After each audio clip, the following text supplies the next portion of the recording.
moi, la ville de Montréal, c'est une ville très propre, relativement très ordonnée, qui possède un système de transport en commun d'une qualité esthétique assez exceptionnelle.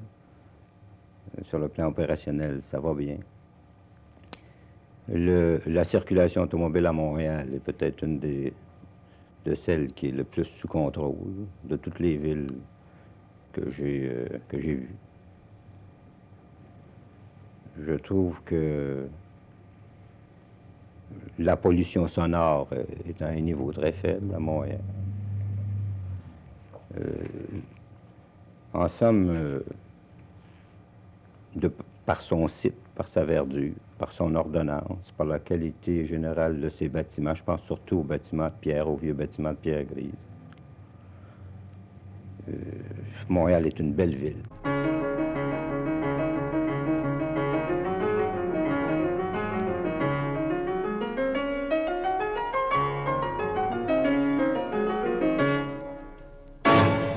Montréal a été le lieu de projets d'envergure, de prestige. Bon, tout le monde est au courant qu'on a eu l'Expo, les Olympiques, des choses prestigieuses. Mais fondamentalement, je pense qu'on a négligé certains aspects qui font que dans une ville, les gens peuvent aimer vivre dans la ville. On a négligé l'aspect du logement, la rénovation des logements. On a négligé l'aspect de l'environnement, des espaces verts. On a négligé l'aspect de donner aux Montréalais leur ville jusqu'à un certain point. Et puis c'est pas, je pense que c'est pas sans raison qu'actuellement on assiste à une fuite des populations à partir de Montréal vers les banlieues périphériques autour de l'île. Montréal a perdu énormément de population depuis les dernières années. Puis je pense que c'est parce que les gens trouvent plus dans la ville ce que peut-être autrefois ils y trouvaient. La ville est synonyme de toute une série de défauts, autant comme créatrice d'angoisse que de criminalité, que de pollution, que de dégradation. Et que les gens pensent trouver à l'extérieur de la ville en tout cas, un certain environnement qui va être plus compatible avec leurs besoins, avec les besoins de leur famille, de leurs enfants, plus de plein air, etc.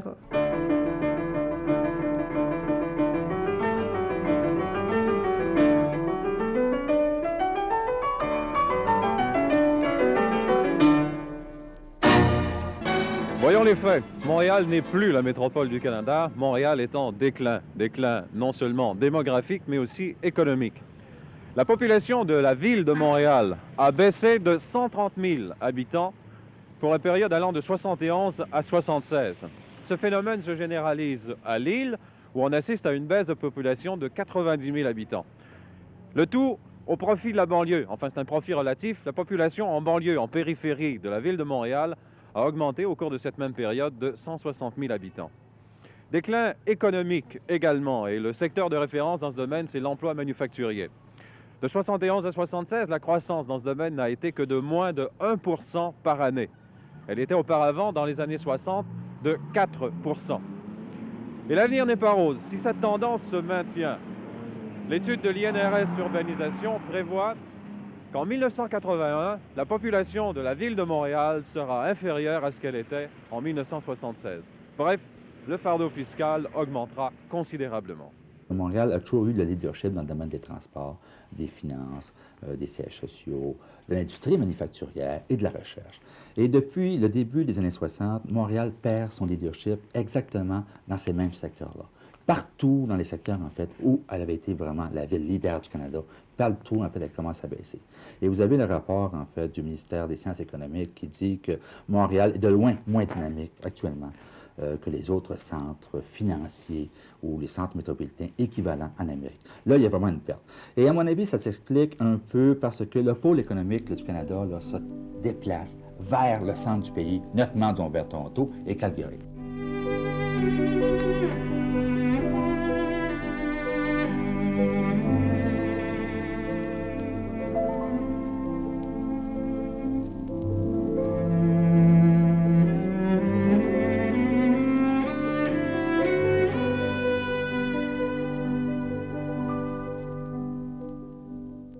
Ceci a été largement entraîné par un certain nombre de politiques. D'abord, les investissements directs étrangers ont favorisé le centre du Canada pour desservir l'ensemble du Canada.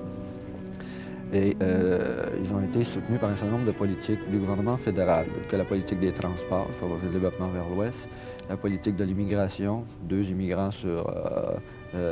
immigrants sur 5 sont localisés au centre du pays. Les politiques commerciales et barrières tarifaires ont favorisé les secteurs du centre du Canada. On pourrait ajouter toute une série d'autres politiques, la canalisation du Saint-Laurent, la ligne Borden, etc., qui ont favorisé finalement la concentration des activités au centre du Canada. Et il y a eu un phénomène d'auto-accumulation finalement. Est-ce que l'instabilité politique au Québec vous apparaît avoir joué un rôle? Moi, je ferais l'hypothèse inverse, c'est que plutôt c'est l'ensemble de la situation, de l'évolution de l'économie, ce grand phénomène historique là, qui joue contre le Québec, finalement, qui crée, d'une certaine manière, une certaine instabilité politique. Et peut-être que la variable politique joue sur le phénomène, mais c'est très conjoncturel et on ne peut pas le mesurer ni le quantifier. Et ça ne nous apparaît pas dans nos travaux, en tout cas, la variable déterminante.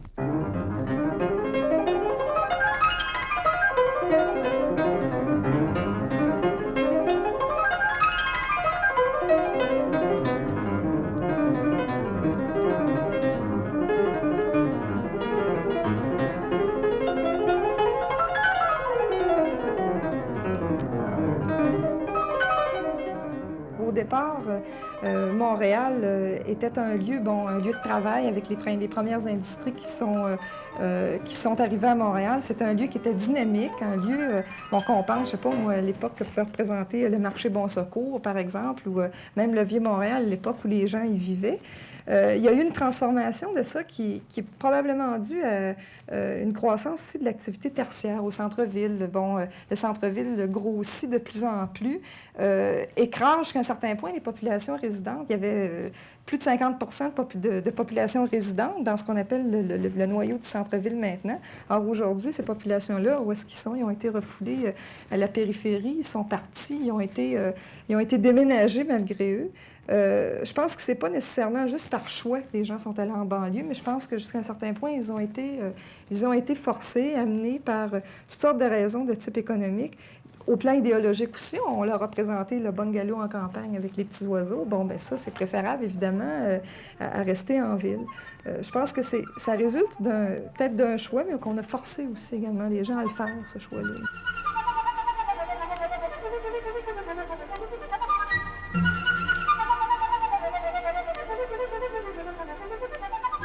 Les conséquences de tout ça, dans une vision impressionniste là, de la ville, c'est que, si on commence d'abord par le centre-ville, c'est qu'on a un centre-ville qui jusqu'à un certain point, est mourant.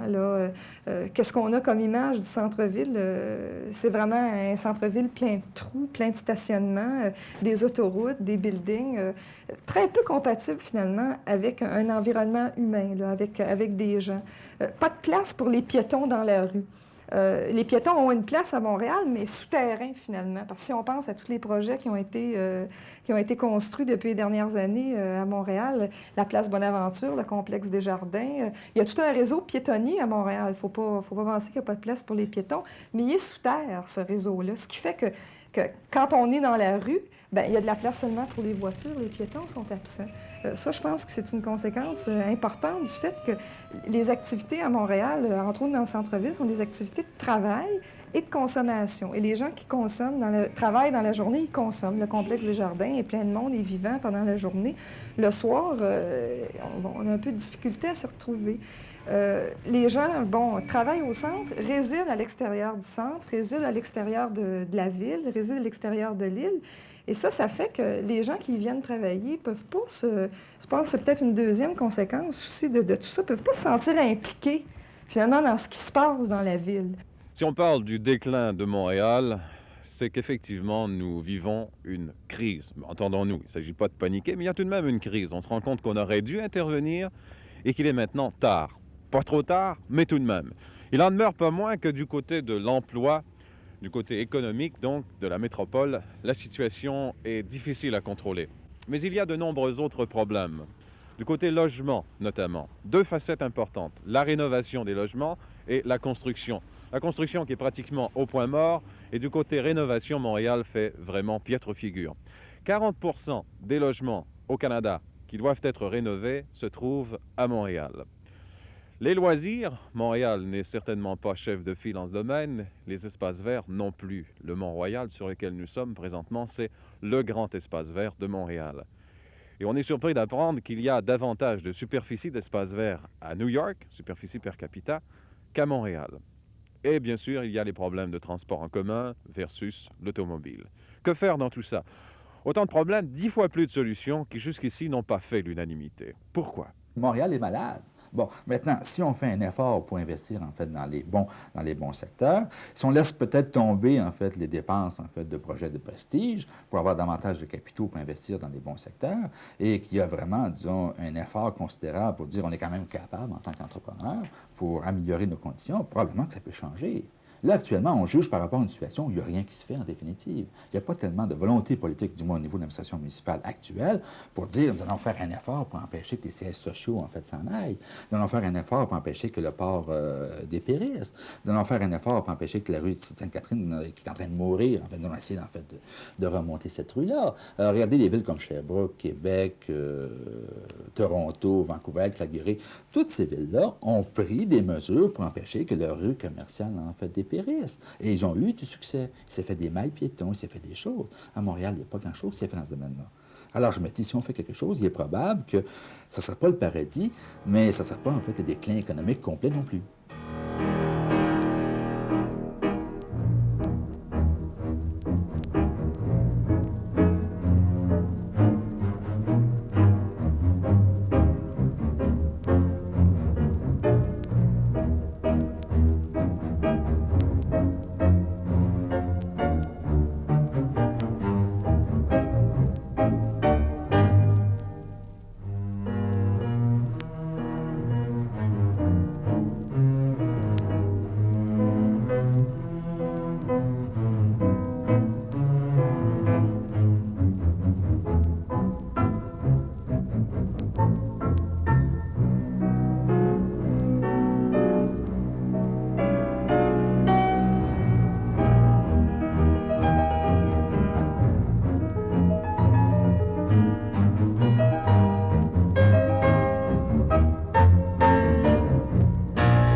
Maintenant, les gens ils sont aussi très liés à l'offre de logement qu'on leur fait. Or, les logements qui ont été construits depuis les dernières années sont bien des logements qui sont trop chers pour des familles moyennes, ou c'est des logements qui sont trop petits pour des ménages familiaux qui, eux, bon, évidemment, vont s'installer en banlieue parce qu'ils n'ont peut-être pas d'autre choix.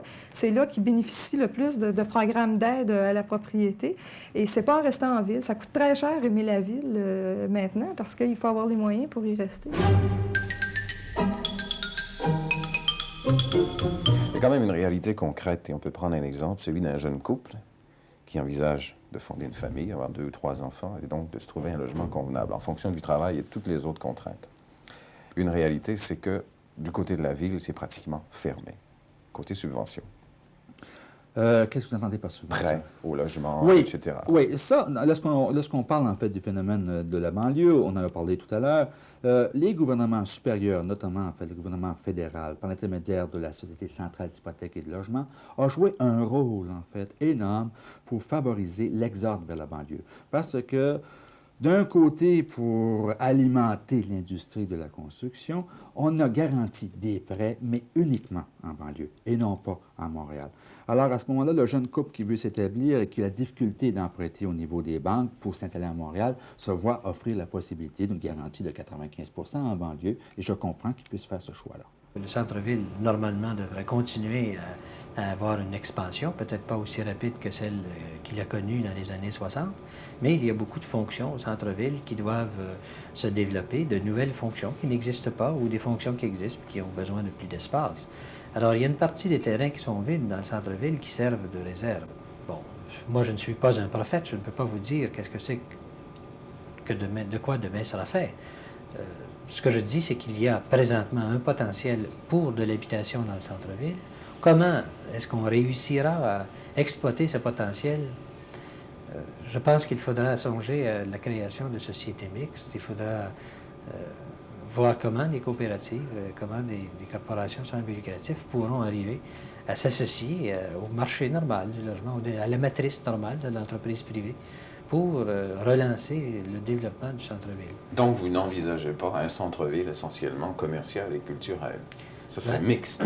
Il faut vraiment, moi pour autant que je suis concerné, là, comme directeur du service d'habitation, je ne parle pas comme directeur de l'urbanisme, je ne suis plus directeur de l'urbanisme, mais je pense que le centre-ville doit vraiment contenir de l'habitation pour être animé. Quelle densité de population? C'est de la population, évidemment, à haute densité dans le centre-ville à cause du coût des terrains et aussi à cause du type d'habitation que généralement on fait dans le centre-ville. La situation, elle doit inévitablement passer par les niveaux politiques. Il s'agit de déterminer lequel. La responsabilité première, elle revient bien sûr à l'administration de la Ville de Montréal. Or, depuis longtemps, il n'y a pas d'opposition officielle, du moins au conseil municipal.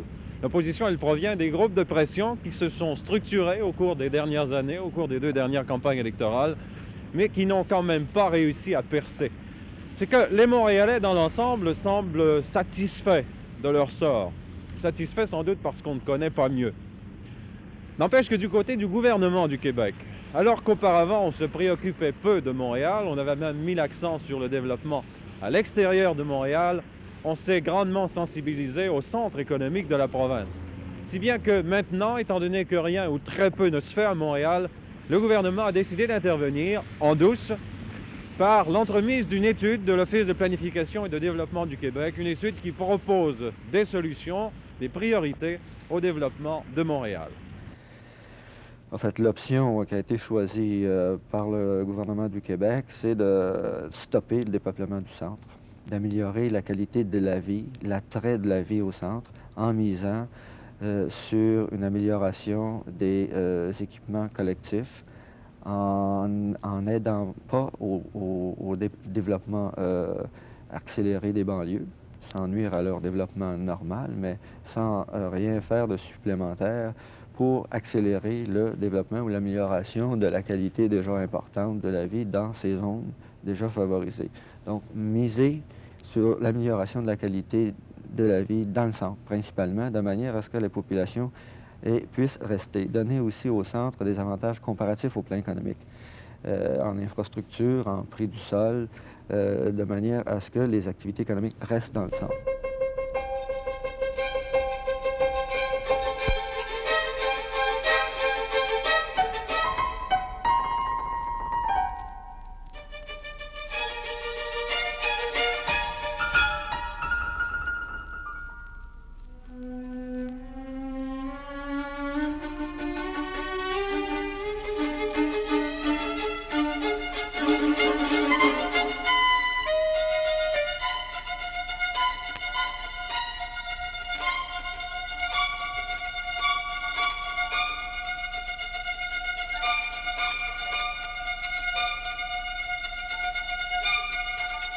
La ville, c'est pas le centre-ville ou les rues animées, c'est pas seulement fait pour les jeunes. Il faudrait aussi que tout le monde, de tous les âges, y trouve leur place.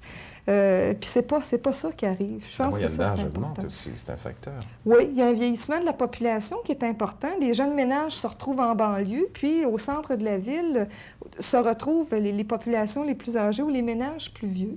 C'est un problème actuellement, le vieillissement de la population. Puis je pense que la ville devient très hostile quand même aux gens qui sont âgés. Je veux dire, ils sortent plus très souvent parce qu'ils ont des distances difficiles à franchir. Les moyens de transport ne leur permettent pas toujours d'avoir accès à des lieux de loisirs ou à des parcs. Ça, je pense que ça devient un problème réel parce qu'au fond, comme les gens de la banlieue qui n'ont pas de voiture sont prisonniers de la banlieue, il y a des gens aussi qui sont prisonniers de la ville jusqu'à un certain point parce que la ville est hostile. Mais elle n'est pas forcément hostile. Il pourrait être tout autre si on avait d'autres types de priorités.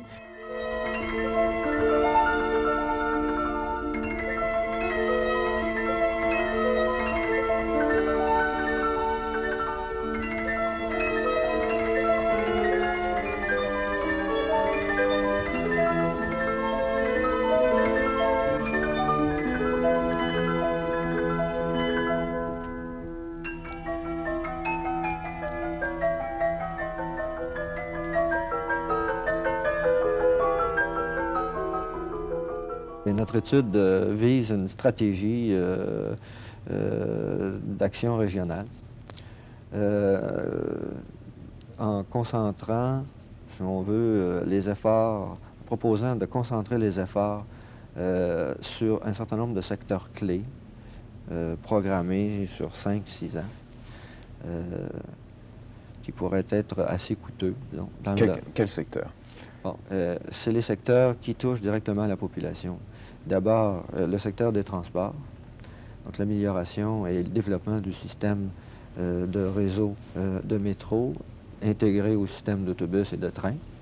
Améliorer la qualité, évidemment, des autobus et leur vitesse et leur efficacité. Augmenter le nombre de parcs d'espaces verts dans l'île. Restaurer les logements, donner des types de logements qui soient adaptés à la taille des ménages. Ça, c'est un point clé, parce que les ménages jeunes et les ménages à taille plus grande se déplacent à la périphérie. Donc, ceux-là, il faut vraiment... Le secteur de l'habitation est extrêmement important pour retenir la population dans le centre. Les transports, donc, l'habitation, les espaces verts, et aussi, nécessairement, il faut avoir des politiques d'amélioration du revenu des populations par des politiques d'attraction de l'industrie moderne le plus possible, qui génère le plus de revenus. Mais est-ce qu'on peut vraiment planifier? Oh, moi, je le pense. Surtout aujourd'hui, plus facilement qu'avant. La grande explosion urbaine est terminée, à toute fin pratique, partout dans le monde. Et il y a donc une période où les choses se tranquillisent. Et on pourrait vraiment en profiter pour planifier avec à l'esprit une notion de permanence des choses.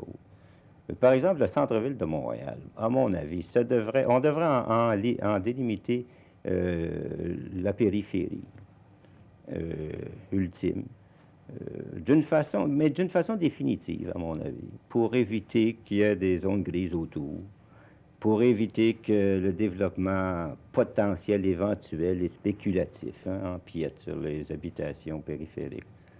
Je pense que c'est possible de faire ça. C'est dans ce sens-là que je regrette que la Ville, dans le moment, diminue les densités permissibles dans le centre-ville.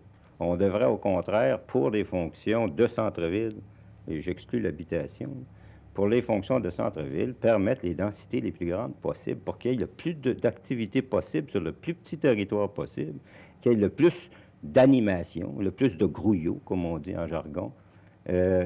Si on pouvait concentrer au maximum le développement dans un centre-ville urbain, la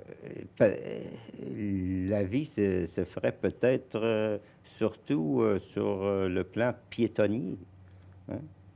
Là, vous parlez de concentration de quoi? Des activités économiques, culturelles? Des activités culturelles en bonne partie, économiques surtout. Le centre des affaires, ça devrait être le plus dense possible.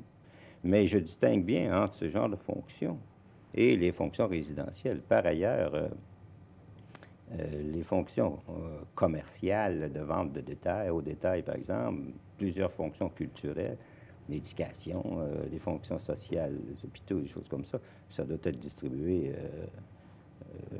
d'une façon, je dirais, hiérarchique, spatialement parlant. Et tout le monde est d'accord finalement sur le fait qu'il faut faire quelque chose.